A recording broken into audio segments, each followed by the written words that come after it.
la population du Nord Kivu tout entière est choquée. Choquée d'entendre de tels propos d'un haut cadre de ce pays. Nous voudrions donc au nom de cette population d'abord désapprouver ces propos. Parce que les réalités sont telles qu'aujourd'hui, il y a plus de 7 millions de Congolais qui sont morts à la suite de guerres récurrentes à l'est de la République démocratique du Congo. Lui ne fait que suivre la guerre à la télévision, je pense que le chef de l'État devrait le démettre d'abord de ses fonctions et l'envoyer vivre ici au Nord Kivu pour se rendre compte de la réalité de ce que vivent les populations de l'Est de la République. Je voudrais qualifier ces propos d'irresponsables. C'est des propos irresponsables, intolérables, inacceptables que nous, en tant que fils de la province du Nord Kivu, nous n'approuvons pas. Nous pensons que les propos de M. Jules Alingueti est une preuve suffisante d'abord qu'il ne connaît pas le Congo, il ne connaît pas les réalités du Congo, il ne connaît pas les lois du Congo, et je crois qu'il méconnaît même les limites des attributions qui lui sont reconnues comme inspecteur de l'IGF.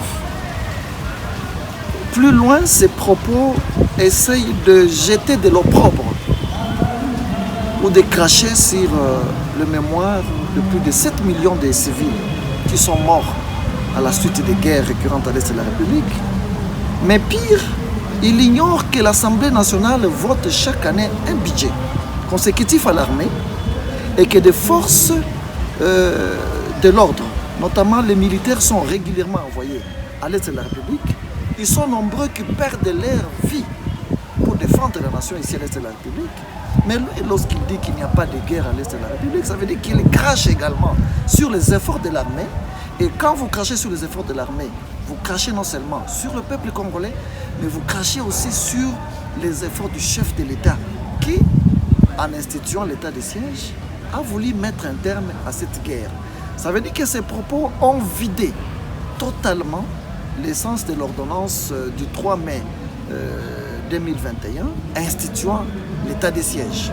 Par ces propos, il vient de démontrer que le chef de l'État avait totalement tort de pouvoir instituer l'état de siège. Et nous pensons qu'en tant que l'un des élus de cette province, nous demandons tout simplement à M. Alingueti, premièrement, de retirer ses propos. Qu'il retire ses propos, qu'il présente ses excuses à tous les peuples congolais. Et après avoir présenté ses excuses à tous les peuples congolais, il devrait démissionner de l'IGF.